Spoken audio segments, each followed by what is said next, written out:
Welcome. There are a lot of concerns and questions about how are we going to navigate this pandemic. Today, I brought in the expert to help answer some of your most pressing bottlenecks, some of your most pressing questions, the things that you need to be thinking about to gain a significant competitive advantage, or more importantly, how you can become a value added resource to your retail partners, how you can get your product on more store shelves in the hands of more shoppers.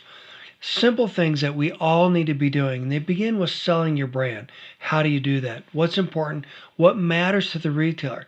How do you communicate to the customer? These are just a few of the questions that are going to be answered in just a little bit. Today, I'm brought on the expert, Phil Limpert, the supermarket guru. What's great about Phil is that he has those insights that you can't get anywhere else.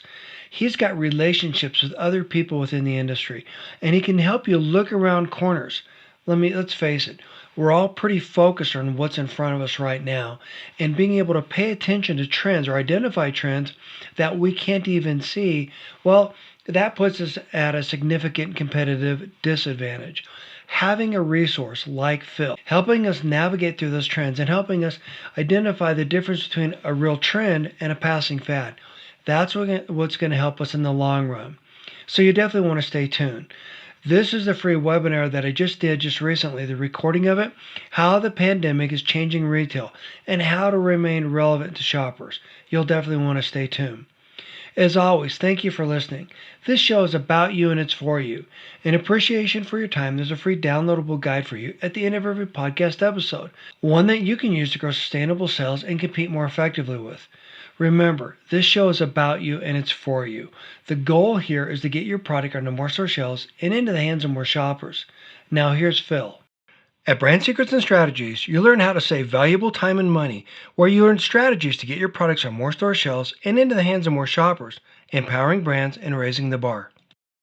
Phil's a good friend. Phil is he's the guy when it comes to understanding and knowing what's going on in the industry and what the opportunities are, what the trends are, et cetera. The reason I'm pointing this out is that we all get in our little bubble and we can't necessarily see what's around the corner, what's in another market.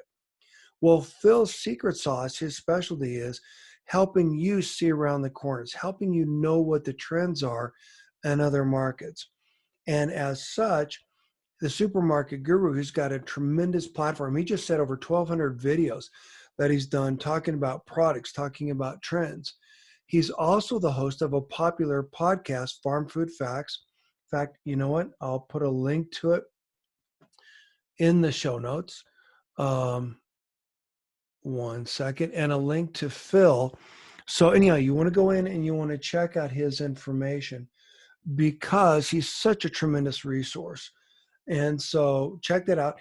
And what's interesting is we're spending a lot of time talking about COVID and how it's affecting the markets, et cetera. And his most recent podcast episode is something that I actually want to talk about today. It's about how retailers are stepping up to help the food banks and help farmers get their products to market in the absence of restaurants, et cetera. So we'll talk more about that in a minute. But anyhow, Phil, thank you for being here. Would you please introduce yourself? Sure. Thanks, Dan. It's a pleasure to be here as always. And I think that what you're doing is so important because Thanks. there's a lot of stuff out there, and getting to the truth of how to survive, whether you be a retailer or a brand, is probably more important today because all the rules have changed. Make no mistake about it. We're not going to see supermarkets operate the way they used to. We're not going to see brands operate the way they used to. This event in our lives, in our food lives, have really pointed out the frailty of the supply chain. And, there's going to be a lot of money put against that to fix it because we can never have this happen again. No, and thank you for framing it that way. And that's actually where I wanted to start. And so, first of all, people need to eat. People want healthier options, that was the trend before. And so retailers and brands play such an important part in our society and what's going on. And to your point, Phil, and thank you for saying that, we need to reimagine the retail landscape. I've said for years now that retail is broken. And now we need to think about how do we get the food into the hands of the people that want to buy it? And so with that said, what are you seeing in terms of the trends today based on COVID? What I'm seeing is a lot of uncertainty in the market. And yet I think that this is the opportunity for natural brands to lean in and help make a name for themselves and get their products in front of customers. Your thoughts? Well, a couple of things. Number one is what we're seeing from a retailer standpoint and a sales standpoint is we're seeing people going back to big brands for a bunch of reasons. Number one is they believe in them. They believe in their legacy. And also, probably most important, the retailers can depend on them. I think that the small brands have really been hurt substantially and need to step up their game because they weren't able to make supplies. Many small brands are co-packed. They're not made by a company themselves. As a result of it, retailers were very frustrated. They couldn't get the brands that consumers wanted. They couldn't keep that momentum going for healthier products. And I think that now's that point in time where the natural and healthier brands need to step up, need to secure their supply chain, number one. And also, if we look globally, according to Nielsen data, what we've seen, and this is not food, but HBA, we've seen people moving away from the natural soaps and the natural laundry detergents and so on, and going back to petrochemicals. So this is very serious stuff for our industry, and we've got to be able to reverse it. So what these smaller brands have to do, especially in HBA, is do a lot more testing and prove their efficacy. And in fact, if they have to modify their formula, if they would, they're going to have to. I mean, there's a reason you can't find Purell on shelves, you can't find bleach on shelves, and so on. People are buying those because they feel, whether it's true or not, they feel that they work better.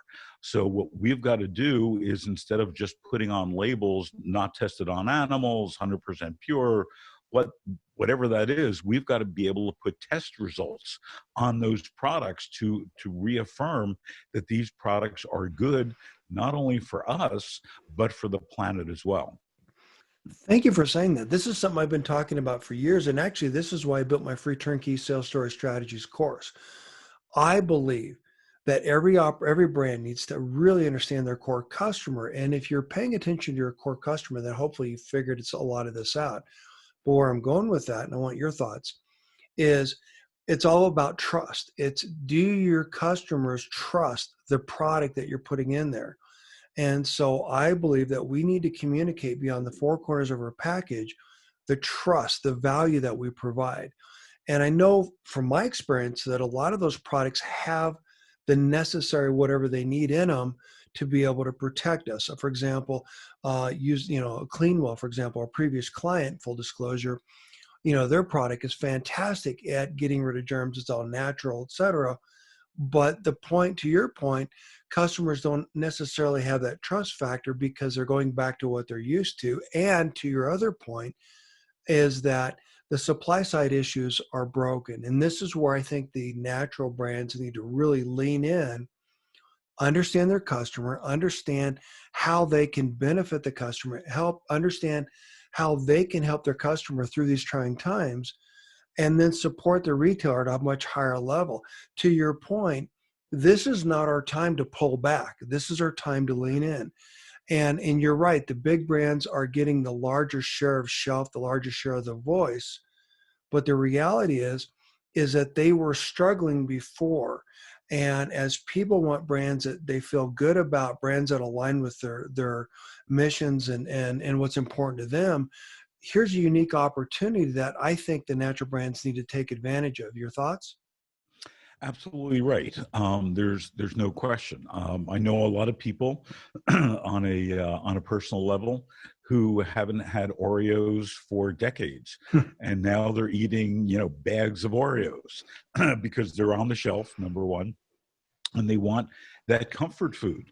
And what the natural food industry must do at this point is not to rely on Expo West, not to rely on the fancy food show, but to rely on yourselves and to rely on what you bring to the party. It's not about some buyer walking past you at a trade show, because the new trade show model is going to be very different. We're not going to see Expo West with 100,000 people in it. We're not going to see that level of booths. We're not going to see a booth next to a booth anymore. So that whole business has changed. So what you've really got to do is you've got to build up your repertoire of sales techniques, of marketing techniques, to bring directly to that retailer and assure that retailer that you can supply. We hopefully are not going to see a recession. We hopefully are not going to see another round of COVID-19 in the fall. But there's a possibility that we will. See, the thing, Dan, that really stunned the industry is when we're used to high volume. We're used to Thanksgiving. We're used to Super Bowl. We're used to that. But we have 6 to 8 weeks to 10 weeks to plan for them, to get the inventory in the stores, in the warehouses.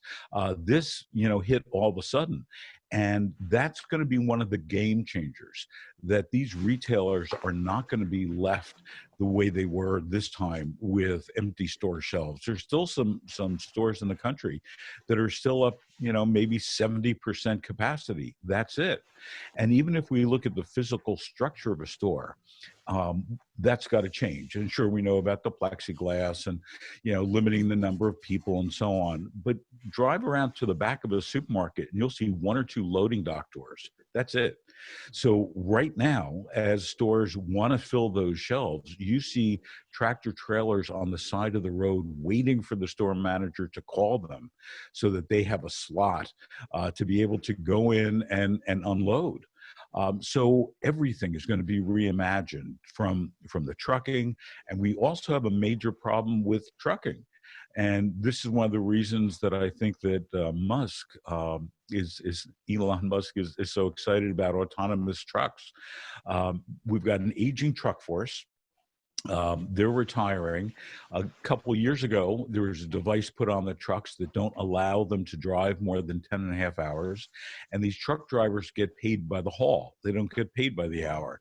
So it's to their advantage to be able to run that truck 16, 18 hours. Of course, they've got a little help doing that with amphetamines. But the reality is that now they make a lot less money than they used to make. So we've got to figure out that everything from farm labor to trucks to warehousing to deliveries to in-store, all that's being worked on right now.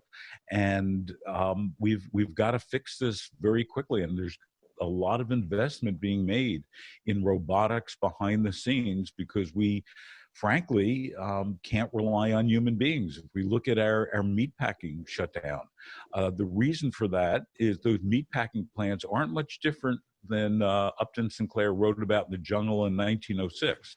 You still have people working shoulder to shoulder, face to face. That job, in my opinion, and I know people who work in meatpacking plants don't want to hear this, that job should be done by a robot, not by a human being. Well, it'd be a lot safer. And, I'm in Colorado, where one of the worst outbreaks is in Greeley, Colorado, which is really sad and unfortunate. But to your point, I agree with you completely. You've shared a lot there. So let's unpack a little bit of it. Again, the reason this free webinar series begins, and thank you for your comments about supporting this, is because of Expo West being canceled. I was literally getting ready to walk out the door when I found out about the show being canceled. I would have been in the air within an hour or two. And the point being is that you're right. It's an inefficient way to do business. When I started in this industry, I'm dating myself a little bit, trade shows were the way that we sold our products. And it's what we relied on. And there weren't any creative strategies around that. Well, thanks to a little retailer called Walmart, brands and retailers started to consolidate. So we had to learn how to be more strategic. That's where category management came from as a result as well. One of the partners on this webinar series, and Sarah's here, is ECRM RangeMe. And they've really stepped up their game to help retailers, help brands get discovered and connect the brands with the retailers. The point being is you're absolutely right. Trade shows are somewhat inefficient. I know that's going to cause a lot of, ruffle a lot of feathers, but trade shows are great networking events. They're not a great place to sell your brand. So being able to still get your brand on a retailer shelf, that's critical to every brand survival. Kind of goes back to what we were talking about. In other words, you've got to have those points of connection. Brands have got to continue to work with retailers. Before I started, I hit the record button. I mentioned that in my newsletter, I'm still getting a lot of brands with the out of office due to COVID-19 type stuff. And this 2-3 weeks late, 2-3 months later, the point being is, what are you doing to grow your brand? What are you doing to help support the retailer? So you're absolutely right. We need to reimagine. We need to think differently about our go-to-market strategy. And this is the opportunity for small, natural, disruptive brands to come up with creative solutions to get their products on more store shelves. One of the things you're talking about is some of the automation that needs to take place. I could not agree with you more. We've got to have more efficient strategies to work around this. And one of the things I wanted to talk to you about was, let's use toilet paper, an example.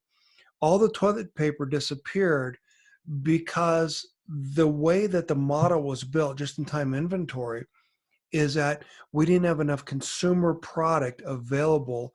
So now, restaurants are selling toilet paper, the commercial stuff, to kind of fill the void. So that's kind of helping out a lot.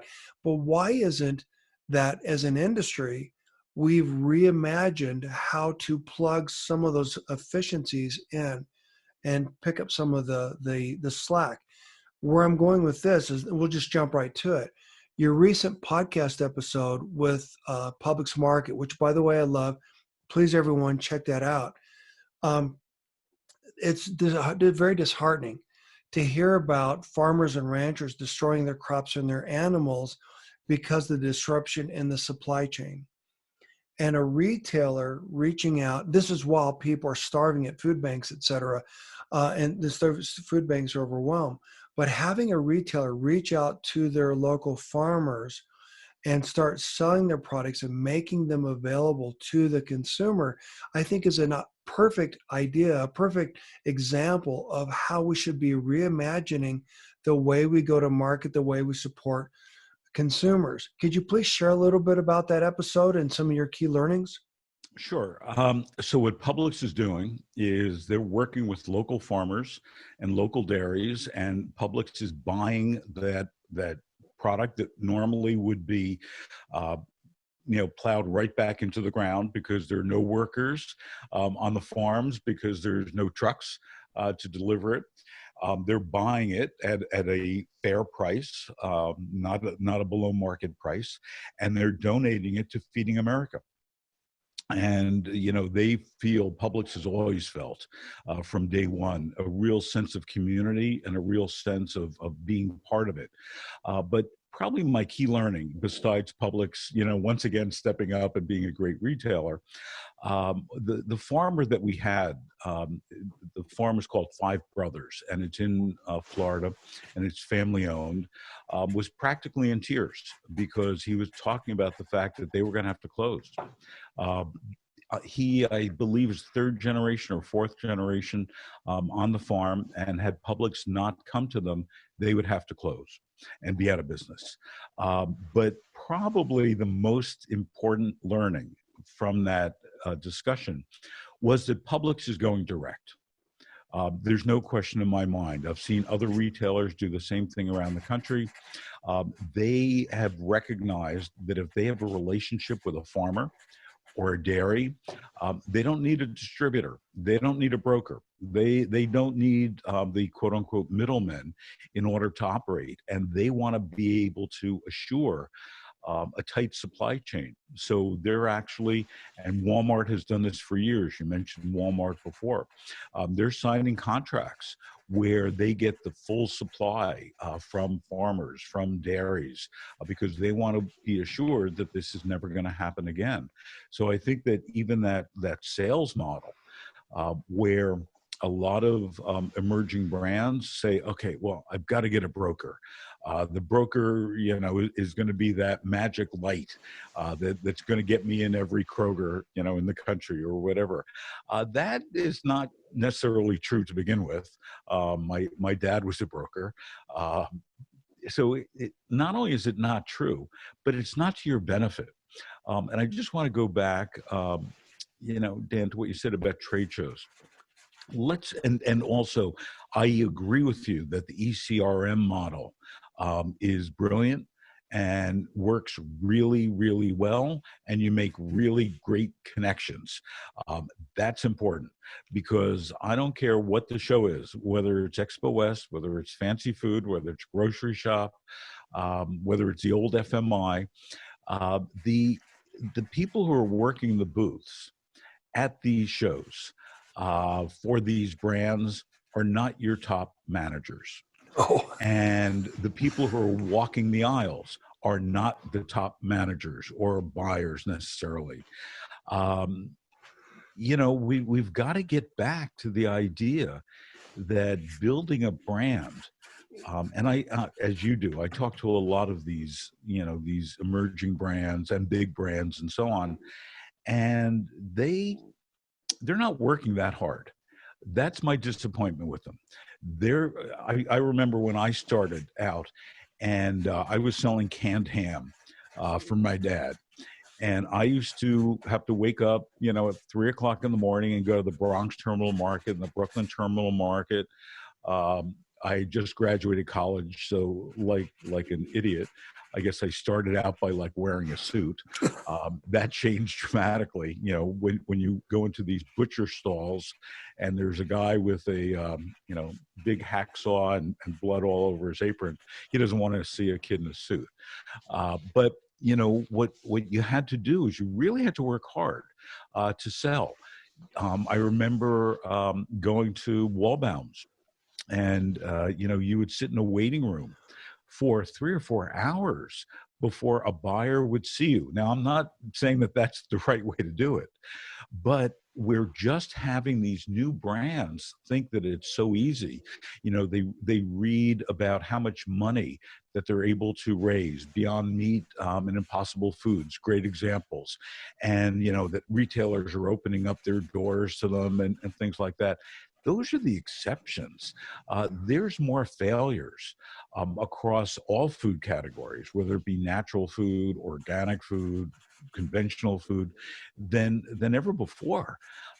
If you want to be successful with your brand, not a broker, not a salesperson, you have got to get out and build a relationship with that retailer. You've got to be there. You've got to have the tools. You've got to bring something to the party besides just having, a great product.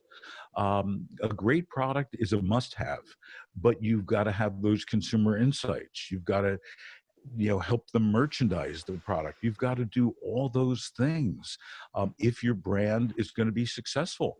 And I was just looking yesterday or the day before when we filmed one of our Lemper Report videos, looking at the VC money. VC money is down last year 25% to food and beverage companies, and this year it's down another 30%. VCs have moved away from food. They're onto software and they're onto healthcare. So this idea that I'm going to have this great product and somebody's going to write me a check for a couple $1,000,000 ain't going to happen. I always used to say when I was working for Spins years ago, is just because your mom likes it doesn't mean everyone else will. Exactly. So you're absolutely right. Thank you for sharing that. In fact, I feel like this is where we need to bring the choir in and the amen and all that other stuff. This is exactly why I do what I do, to help these brands understand how to compete more effectively. It is about selling. Nothing happens until someone buys your product. Yep. Customers can't find your product, can't buy your product if they can't find it. Sounds super simple, stupid, but yet it's amazing how many brands don't get that. Nothing against brokers, but for to be an efficient, to be efficient, brokers need to use cookie cutter strategies that don't differentiate your brand. Right. And so the same strategy that they use to sell motor oil is not going to help sell your organic baby food. And people need to understand that. Again, nothing against brokers, but the point being, and this is the core of everything I talk about with you and everyone else, is you've got to keep the hand firmly on the rudder of your ship. You've got to be able to leverage those go-to-market strategies and put your broker to work for you on behalf of you, but you've got to give them the right ammunition. And to your other point, yeah, venture capital, that is being strained a lot. I hear stories about how a lot of brands can't get the money now. Deals that were essentially done in terms of a brand being sold right before this was starting, they haven't been sold yet. The banks aren't funding them. There are a lot of concern about, even supporting brands that are doing well. Point being is now's the opportunity again for these brands to lean in and use creative strategies. And again, that's the core of why we're talking and everything I put out there. In fact, I was telling you that I just recently created a free promotion analysis tool. And the idea behind that is that 25% of a brand's gross sales are tied to trade marketing.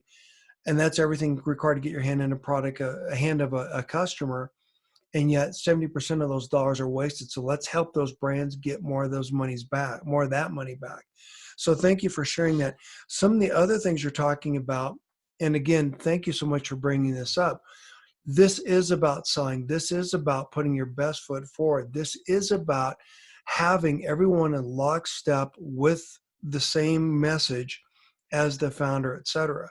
And brands are not doing that. It's unfortunate, and I could not agree with you more, that even the big brands, in fact, this is the big brands' Achilles heel, is that they kind of phone it in. You work to create a product that's going to change the world, that's going to revolutionize the way we eat, and then you don't put that extra effort into it to help sell it. Again, the go-to-market strategy should be every bit as disruptive and as creative as the ingredients inside your product. And it is about selling. It's about how do we teach these brands the basics.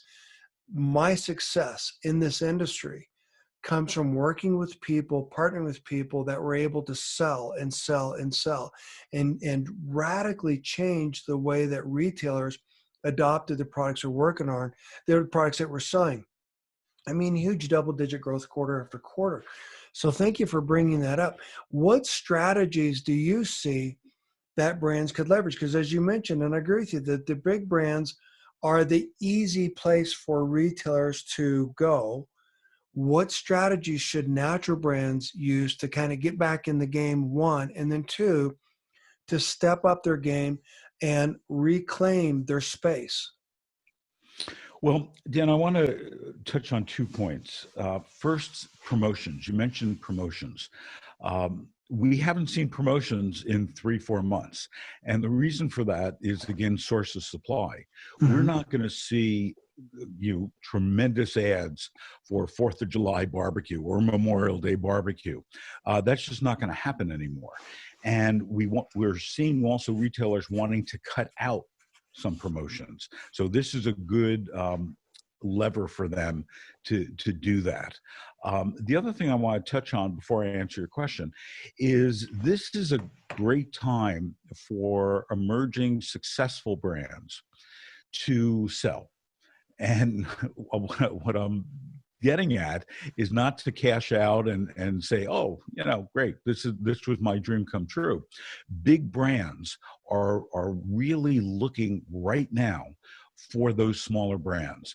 Big brands are getting a better relationship than they've had with retailers for a decade or more. So what I see happening is a lot of these big brands that have been struggling, Kraft Heinz, for example, Mondelez. I mean, a lot of these brands are going to be looking for well-established brands that they can buy to make their portfolio even bigger, because right now that's who the retailer trusts. So be on the lookout for that. I think Agreed. for natural brands, as we've talked about, it's all about the relationship. You've got to have a good product. As I mentioned before, that's just to get into the game. You've got to be making sure that whether it's a food product that makes a claim, or that it's truthful, because retailers are going to be looking at that. Consumers are going to be looking at that. Consumers are reading labels more than ever before, and they've also discovered a lot of new products, because what's happened is they've gone in the store, their favorite product isn't there, and they're buying whatever is there. If I look at Nielsen data over the past 3 months, canned beans are anywhere from the number 1 to the number 4 item every week. And it's not because all of a sudden people love canned beans or discovered the potential health value of them. It's because there's nothing else on the shelf. So we've got to realize that people are looking at other products that they haven't looked at either in years or forever, that people are shopping around. A recent survey came out that showed that 48% of people expect to be going to a different retailer than they have before this. We look at the the second COVID-19 IFIC study that just came out this past Wednesday. It's a wealth of information about what consumer behavior has changed and what is going to change. For example, one of the things that I'm very upset about is, frankly, this whole disaster with face masks. I wear a face mask when I go out, certainly when I go into a supermarket. And the fact that we've got this pullback from people, and it's become a political issue. The UFCW had a conference call on Wednesday, and they had Christine, who's a meat manager in a Kroger for 36 years, talking about it, and practically in tears. She wears a face mask, and when this whole thing started, she would tell her customers, please put on a face mask. And they're refusing now. They're holding up the iPhone to take a picture of her in the face mask. And what she said is it's like taking people that I'm going to take away your guns. The IFIX survey, which had me very upset, said that only 36% of consumers say that employees should wear face masks. I'm not a scientist. I don't profess to be, but everything that I've heard from Dr. Fauci and everybody else is distance and wear face masks. And only a third of people want the employees in a supermarket who are working shifts of 10 to 12 hours coming into contact with 2,000 people a day, to be protecting them as customers and themselves as employees. So it's a very, very strange time and a very, very tense time in the food industry, because as shoppers are going into stores, they're not having great experiences. There's no question about that. People yelling at you. I don't know, Dan, if you've seen that Costco video that went viral the other day, with that shopper that the Costco manager came over and took their shopping cart because they had more than 2 packages of meat in it. And the customer whipped out their iPhone and took a picture of the store manager saying, you can't have that basket, leave the store, and so on. So it's a very, very tense time. So my point of it is that retailers are looking for solutions. Retailers are not looking for brands to come in and brands to be disruptive, or brands to tell them, to do something different. Retailers are now focused on one thing and one thing only, which is operational, which is trying to figure out how they're going to cover the cost of all this sanitizing that's taking place, the antimicrobial belts that they're putting on their check stands, the plexiglass, the guard that stands outside that says you have to have a face mask, the washing down of shopping carts. I mean, we've added a lot of cost into the system. So when you're talking to a retailer, And keep in mind that buyers, that CEOs, that everybody at retail has been working in the stores. Maybe they're now getting back to their offices and their regular jobs, but they've been on the front lines themselves. So what you've got to do as a brand is really help them. Not try to disrupt them, not tell them that, here's what's going on, and this is the next best product that's ever been made. Are understanding consumer needs better than ever before. If you've got a product that builds immunity, that's what they want to hear from. Consumers are understanding that one of the best ways to fight, whether it's COVID-19 or a flu or any future virus, is to have a good immune system, is to be eating right, is to be having citrus, is to be having vitamins. Vitamin D has gotten a lot of attention, that those people who have higher levels of vitamin D have a better chance, if they do get COVID-19, of not dying. So all this information is coming out, and you as a brand should be reading it, should be understanding it, should be reformulating if you have to, if you've got some immune boosters in your product, or if you need to add some vitamins to your product. Consumers for the next couple of years are really going to be focused on immunity and building up their inner strength of their body, to be able to ward off flus and viruses. So, that's a long answer to a very simple question that says, what should a brand do? A brand should be on top of what the trends are, and make sure your values, your company values, as well as your product values, align with the consumer values and the retailer values, and put it on the package, and really be a true partner with the retailer. Because if you're not, the retailer's not going to put you on the shelf. Exactly what I was getting at. Thank you for sharing that. Yeah, you've got to be a value-added resource. Instead of, now, when I was a retailer, brands would come to me and say, here's what I need you to do for me on behalf of my brand. Right. And I could not agree with you more. And that's what I'm getting at. You've got to provide that support that retailers desperately need. You've got to make it super easy for them to say yes to your brand, yes to the consumer that comes in your store because of your brand, et cetera. And I could not agree with you more. In this whole face mask thing, I agree with you. I'm horribly disappointed in the way that people are handling in this and managing this. My wife was showing me a study that, if I have a mask and you don't have a mask, what is the chance of me getting sick? If you have a mask and I don't have a mask, if both of us have, all that kind of stuff.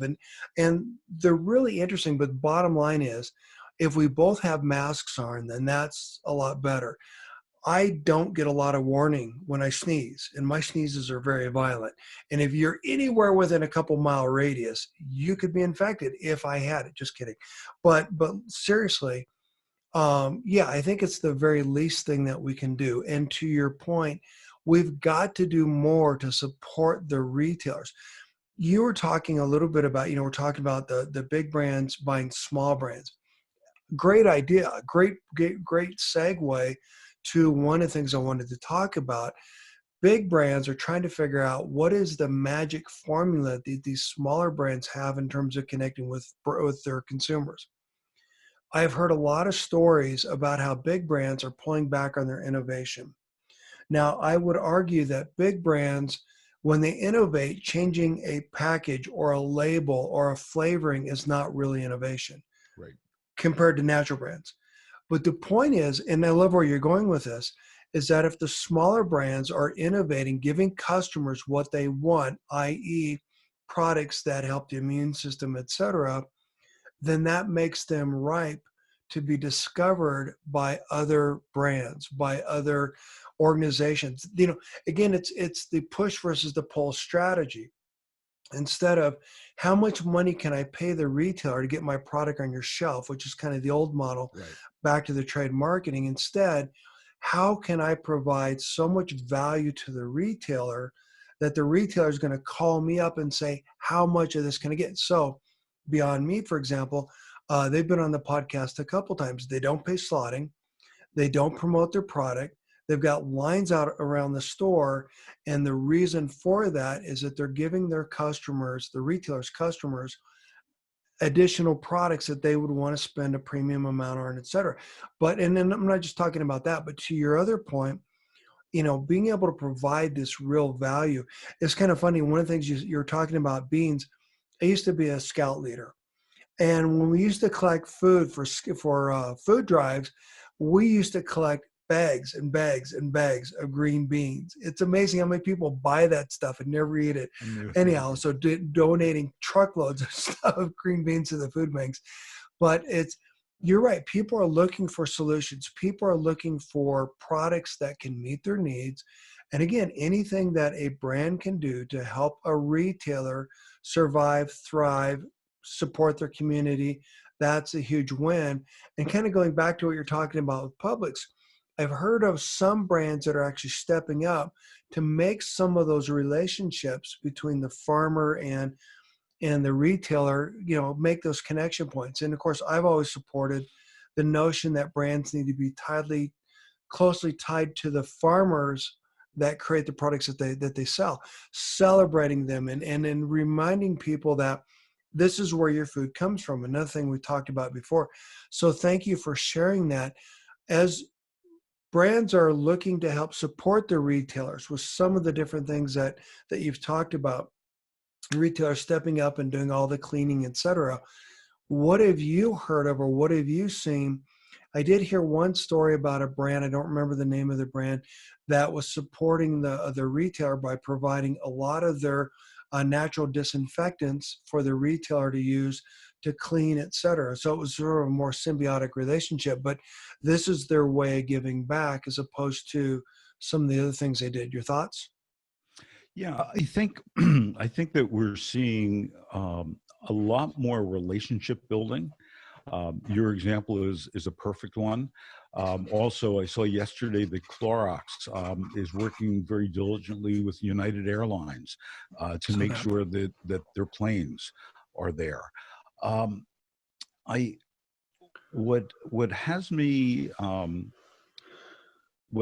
elated um, is that we are seeing a lot more attention given to the farmers. We're seeing farmers selling direct to consumers because they don't have that food service outlet. We're also seeing, new competition for supermarkets, and they're called, restaurants. And these are restaurants that are turning into the Cracker Barrel model that started in 1969, that half of it's going to be a restaurant and half of it's going to be a grocery store.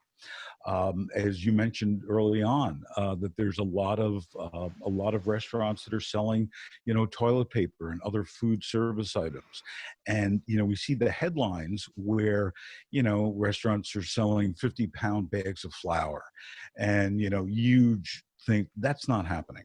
If you look at what Cisco has done, and Cisco is brilliant in my opinion. They've set up a separate organization, separate training, separate website to help restaurants get into the grocery business. And not only is it how to buy, what the merchandising is, and so on, is how to advertise that you're now this restaurant, if you would. So what a retailer is faced with is having a new channel of distribution as a competitor. They were worried about dollar stores and, grocery outlet and Aldi and so on. But now every corner restaurant is a competitor. And before COVID-19, we would go out to eat either for lunch or for dinner 4.5 times a week. We went grocery shopping 2.2 times a week.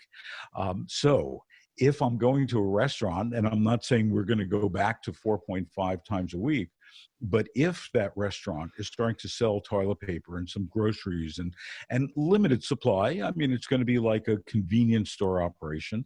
It's not going to be a full service supermarket. We've got to think about that channel, and brands should be thinking about that channel as well, because they're looking for products that maybe you can't get into a supermarket. But if in fact that restaurant that used to seat 200 people can now only seat 75 people. They've got a lot of space there. And for you to be talking to Cisco, or talking directly to the restaurant, could be another new outlet for you that could become very powerful. And a lot of restaurant folks that I've talked to see that as really their savior, at least for the next few years. I couldn't agree with you. In fact, actually, that was one of the next points on the list is talking about Cisco. Love what they're doing. Their new commercial is phenomenal. The fact that they're stepping up, let me go back a little bit. The reason that big companies used to, when I worked for Unilever, et cetera, we went through distributors. Kimberly Clark, we went through distributors. Those distributors are effectively gone now because they weren't providing a lot of value. They add a tremendous amount of cost. Right. It still boggles my mind that they get paid on a commission, and yet if you want to know where your product isn't selling, you got to spend money to buy a report to Right. tell them so you can go close those sales gaps, and then they mask the information on top. It drives me nuts. But the point is, and I love where you're going with this, is that Cisco now is stepping up, and they're going to disrupt that market, that segment, the supply side of the business. And the cool thing is that there's going to be more competition there, which hopefully is going to make it easier for brands to be found. Hmm. To your other point about restaurants, there's such the restaurant up the street.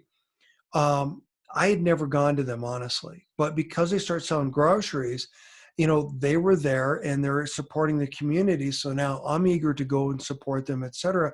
The point being is now they've got a new revenue stream. They're going to survive, not in the same form that they did before, but at least they're doing something to help the community, et cetera.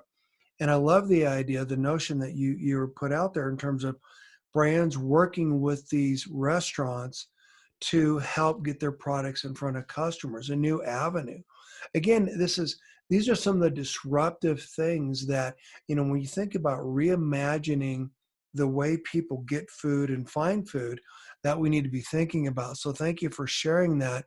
I love that story. And again, going back to what you said about Publix, again, I cannot, great supermarket chain altogether, but more importantly, the fact that they saw a need, saw an opportunity, stepped up, and instead of donating a bunch of money to, I don't want to name any different, organizations, et cetera, but giving back to their community through that, I think is absolutely brilliant.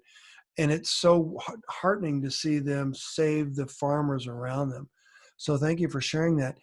Do you have some other thoughts? I've got a couple questions that came in beforehand. Sure.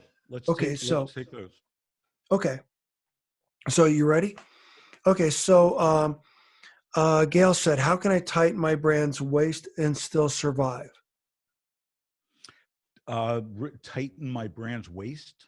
Well, I think the comment there is, as I understood it, is how do you not how do you better manage your costs and get your product out there?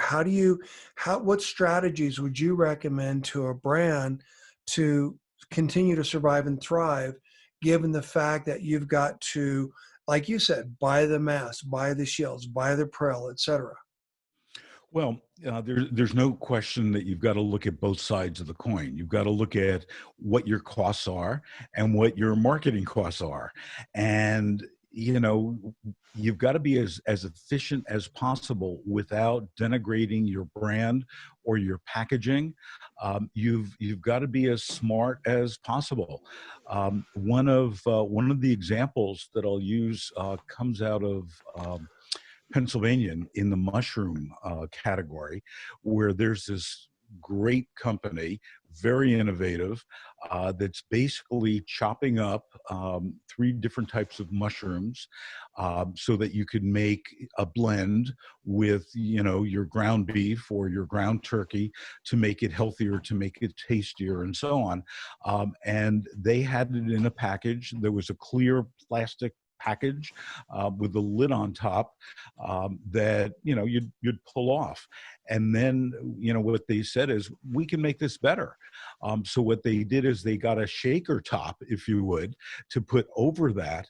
So when somebody, wants to use the mushrooms, what they do is they've now expanded the use rather than using the entire container at once, but now you could shake it on salads or in soups and so on. So it's really looking at your product, and without knowing what the product is, it's hard to give specific examples on what you can do to survive. But think about all the uses of your product. If you look at Chobani, for example, Chobani is constantly out there innovating. Now they've got a whole strategy of using yogurt as an ingredient. So they've got a new package, which is an upside down package, if you would, that has, an opening so you can squeeze the yogurt right into the recipe itself. So think about all the uses for your product. Love that. In fact, actually, we've been using Fahe for Greek yogurt in place of sour cream for years. You get protein, and there are a lot of other benefits to it as well. So thank you. So Mike says, what recommendations do you have to get my product in front of retailers? One of the things I throw out there would be social media. Help people understand. Get your community behind you. Your thoughts, Yeah, and of course, well, ECRM arrange me. yeah, yeah, of course. Again, it's hard to say without knowing what your product is. But the way you get your product out there is to, number one, share with the retailer that consumers want it. So to Dan's point, on social media, do sampling. And, sampling in store is going to change as well. And I'm not talking about sampling in store. But if you, and I'm going to make it up, if you've got a fabulous spaghetti sauce, send out, samples of the spaghetti sauce to different writers and different bloggers so that they start writing about your product, so that you can go to that retailer and show them a half a dozen articles or a dozen articles or a dozen blog posts of people using your product to create that consumer demand. The supermarket is getting smaller. It's not getting larger. Supermarket today has about 40,000 products on the shelves. I would predict that within 2-3 years, it'll be about 20,000 products. So you're going to have to fight harder for space. You're going to have to differentiate your product. I can go into a supermarket today and see about 100 different brands of olive oil, all of which are basically the same thing. Sure, there's extra virgin and there's regular and so on, but they're all basically the same thing. We don't need 100 brands of olive oil in a supermarket.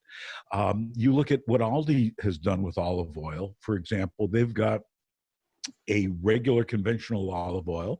They've got an extra virgin olive oil. They've got an organic olive oil, and they import one from, a city in Italy that, where they're really curating that olive oil. And they sell a lot of olive oil with just those 4 products. So, I think we are going to see retailers pull back. I don't know if you saw the announcement this past week that Bob Mariano, who created Mariano's, who's the president of Roundy's and the president of Dominic's, is opening up a store in March 2021 in Lincoln Park, right outside of Chicago. That store is going to be about 20,000 square foot. It is going to have a back room for delivery.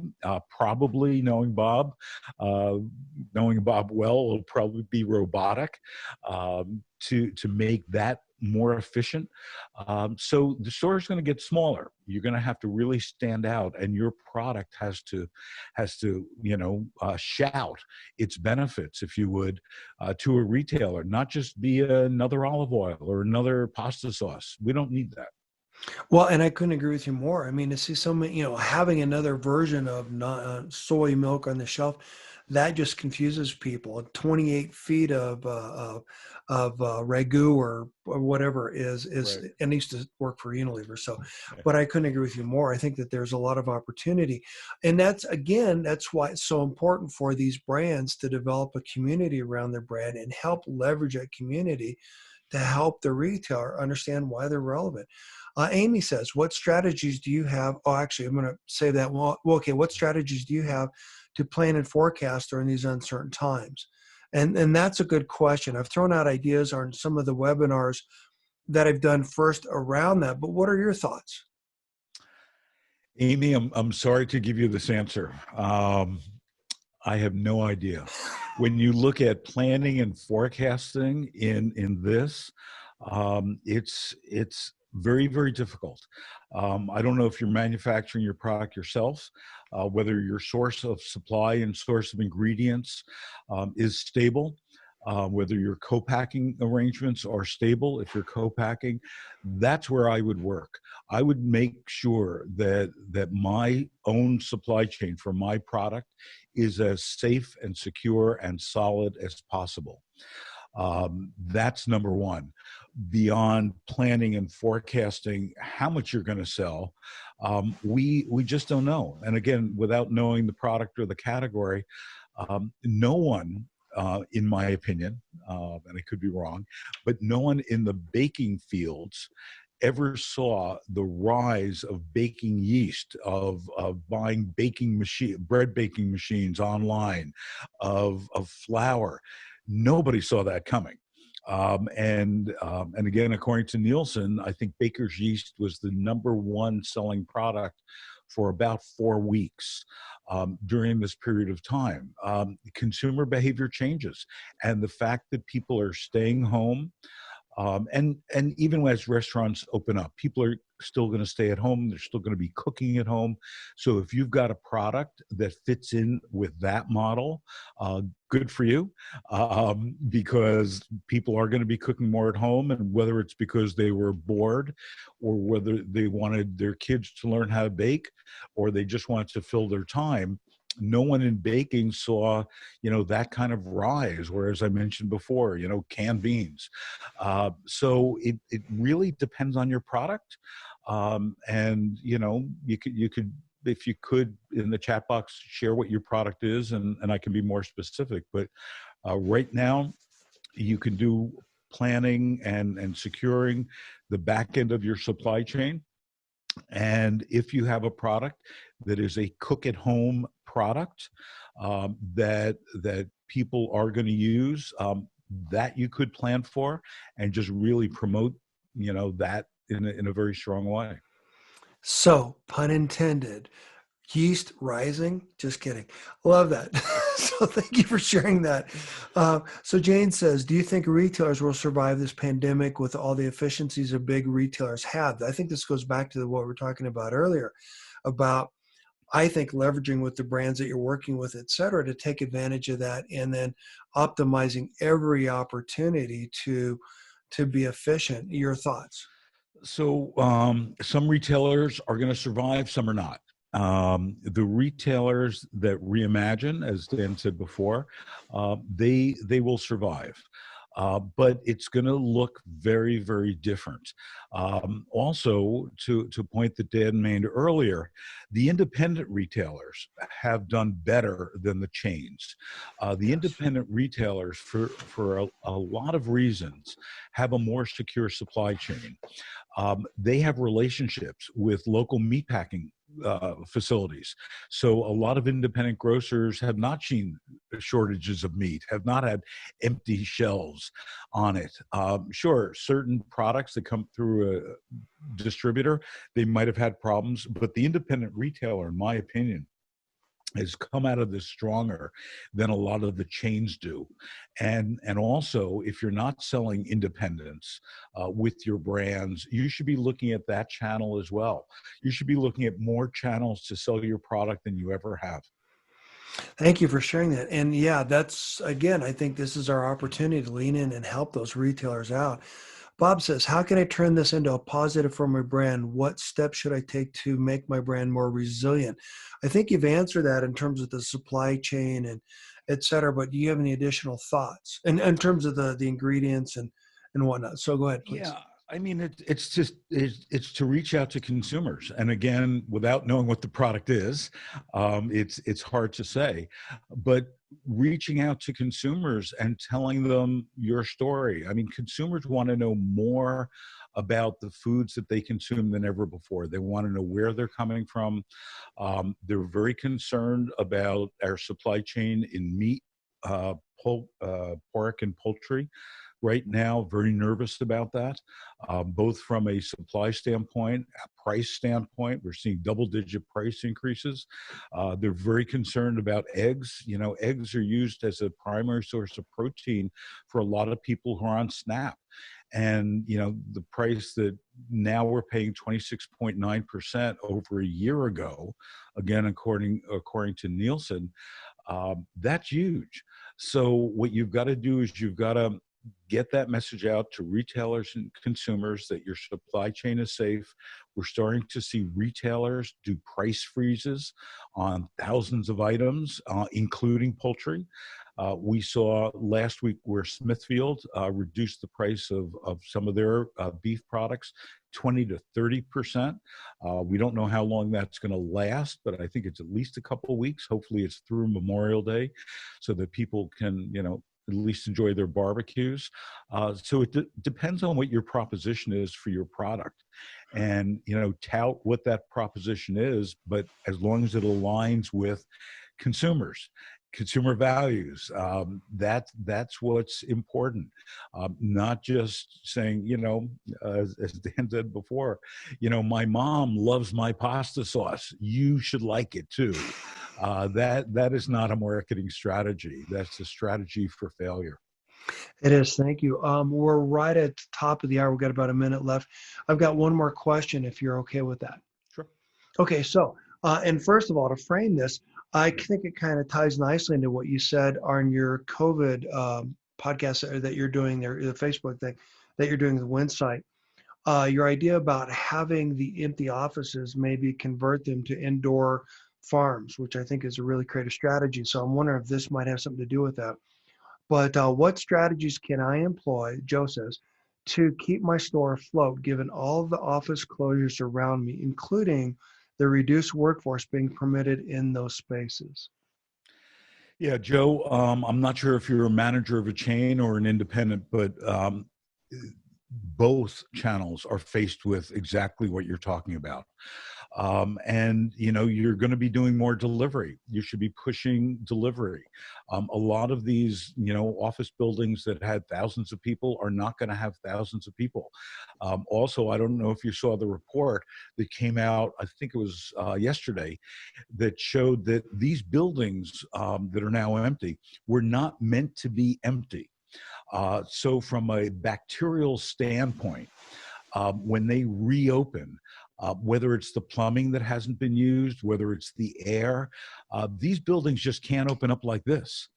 They're going to take a lot of work and a lot of money to do it. A lot of companies that I know that have had open office plans, hey, those are gone. People are going to be going back to offices with doors on them.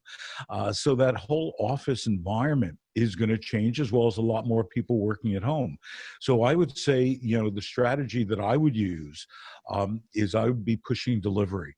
And whether it's delivery with your own people, with an outside service like Shipt or Instacart, I do think that there's going to be a big opportunity for retailers to have their own delivery force. You know, the app part of it is relatively simple now. There's a lot of software out there, so it shouldn't be scary. The delivery part, you know, you have employees that know your product that might have been furloughed because you don't have the traffic in your store. You know, re-engage them to be delivery people and you know, pick the products for you. But your store will have, not even because of the offices, but because of mandating distancing, and UFCW is pushing this very hard. You're going to see, you know, volume less than half in the store at a particular time, and that's going to be a turnoff to consumers. Schnucks in St. Louis did something brilliant in my mind, which was you can go to their website and make a reservation of when to shop. And I think we're going to see more of that. And that's a relatively simple technology. The same way you would, you know, make a reservation to go to a restaurant, you make a reservation to go shopping. And while it sounds like it's a little cumbersome, I think people enjoy it. People feel protected by it. And from a retailer standpoint, you could manage things a lot better than you could do by having a guard outside getting into fight with shoppers. I like that. In fact, actually, Joel just put in a question, and I think you just answered it about and knowing that people would prefer spacious area. How do you think the small to mid-sized chains would surpass the pandemic? Talking about the number of people in the store. Hopefully, Joel, that answers your question. But thank you for putting it out there. And I agree with you that I think that the opportunities now for us to for brands to help the retailers out, for us to reimagine retail. Um, any last parting thoughts? Just to be safe, to be Wear a smart, mask. and to realize that this is a very difficult time. We've never had a period of time in our lives where our shoppers are worried about buying food. Sure, they're worried about prices, they're worried about recalls, but it's never been a supply issue in our lifetime. And that's going to change things. So, yeah, we're going to see a bit of the Wild West. We're going to see some new formats coming out. But look at your brand, look at your product very carefully, whether you be a retailer or a food, and make sure that you're the best you can be, and get out there and listen to Dan's podcast for some great ideas. Thank you, sir. I appreciate that. Thank you so much. Checks in the mail. And I want to thank you for coming on today. Again, Phil Limpet, the supermarket guru. His information is on the in the chat. Check out his podcast. It's phenomenal. And also the COVID-19 Facebook group that he has, the thing that does twice a week with Winsight Market. Great resources. Thank you for being here. And I also want to thank Plant-Based Solutions, ECRM Range Me. We talked a little bit about getting your product in front of people, sampling. Social Nature is going to be doing one of the webinars with me coming up pretty soon. Whole Foods Magazine, C-Suite Network, C-Suite Radio, and Big Orange Productions. Thank you again for your time, Phil.